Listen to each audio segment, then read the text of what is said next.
Bienvenida, bienvenido. Hoy vamos a meternos en una pregunta, yo diría clave para quienes empiezan a estudiar psicología social. ¿Es realmente una ciencia independiente? ¿O es, bueno, como algunos dicen, solo una rama de la psicología o quizás de la sociología? Exacto. Un debate clásico. Sí, y tenemos aquí unos textos que justo hablan de eso, de dos posturas, el psicologismo y el sociologismo. La idea es entender qué dice cada una. ¿Y por qué? Bueno, ¿por qué sigue siendo útil conocer esta discusión? Sobre todo si estás en la carrera, para entender los enfoques actuales. Justamente. Vamos a ver cómo cada una intenta, definir qué es la psicología social y por qué esta tensión, aunque viene de lejos, todavía importa. Ayuda a ver dónde se sitúa el campo. Dale, empezamos con el psicologismo. La idea central aquí, que viene ya de gente como F. Allport por allá por los años 20 y que compartieron otros después. Sí, Crutchfield, Sheriff, varios. Ujú. Es que la psicología social es, en el fondo, psicología individual. Así sería. Sí, esa es la base. Sostiene que los principios que explican cómo actúa una persona son suficientes para explicar también cómo actúa en grupo o en sociedad. Es como decir que la psicología social solo toma las leyes de la psicología general y, las aplica a lo social. El foco está en la mente del individuo.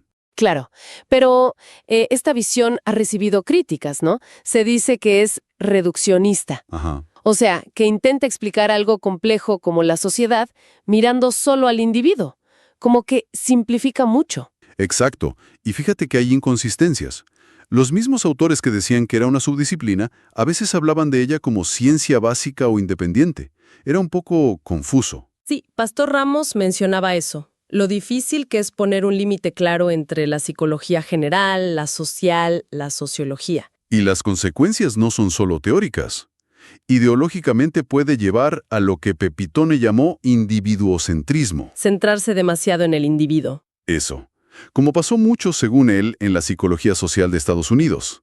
Y en la práctica, pues, o te limitas y dejas fuera fenómenos colectivos importantes, o intentas explicarlos pero solo con herramientas de la psicología individual, perdiendo la mirada más amplia, la del grupo, la estructura. Entendido. Vale. Entonces, si esa es la visión centrada en lo individual, vayamos a la opuesta, el sociologismo. ¿Qué dice esta? Bueno, esta plantea, digamos, lo contrario, que la psicología social no es independiente porque en realidad es parte de la sociología. Ah, mira. Sí, aquí cabrían tradiciones como la psicología de los pueblos, o la sociología psicológica de Mauss o Mannheim, o la teoría de las acciones sociales de Stanietsky. Incluso a veces se propuso cambiarle el nombre.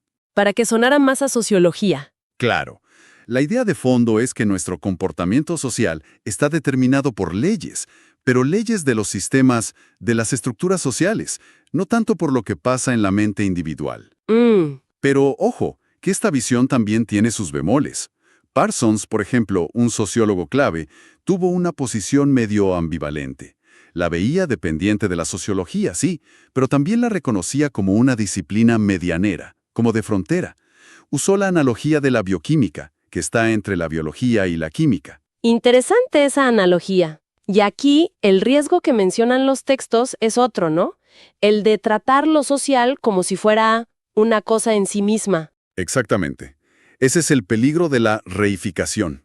Reificación. Sí, tratar conceptos abstractos como la sociedad o el alma del grupo como si fueran entidades reales, con voluntad propia, un poco como se hacía en algunas filosofías o etnologías antiguas, ¿no?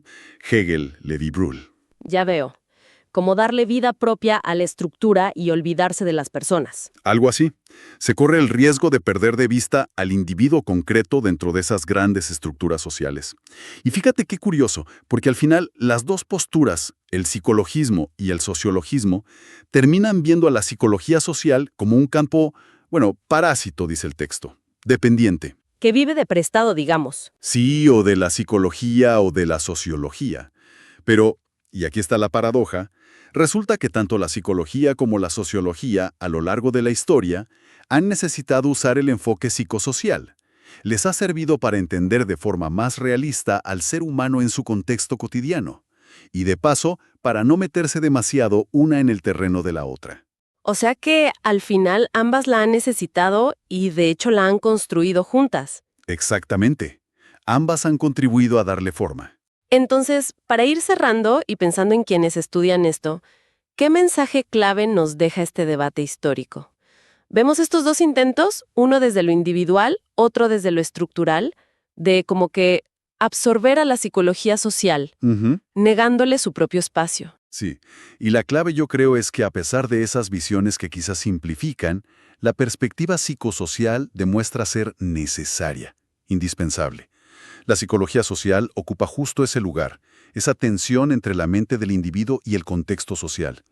Es el estudio de la interacción. De ese entre. Exacto, de ese entre. Un espacio que ni la psicología por sí sola ni la sociología por sí sola pueden abarcar completamente. Y esto yo creo nos deja una pregunta interesante para reflexionar, sobre todo para quienes se forman en el campo. Si sabemos que la psicología social nace y vive en esta tensión histórica entre lo individual y lo social, ¿cómo creen que eso influye hoy? ¿Cómo se ven las teorías que se usan, en los métodos de investigación, en las preguntas que se hacen los psicólogos sociales en su práctica diaria? Es algo para tener en mente, ¿no?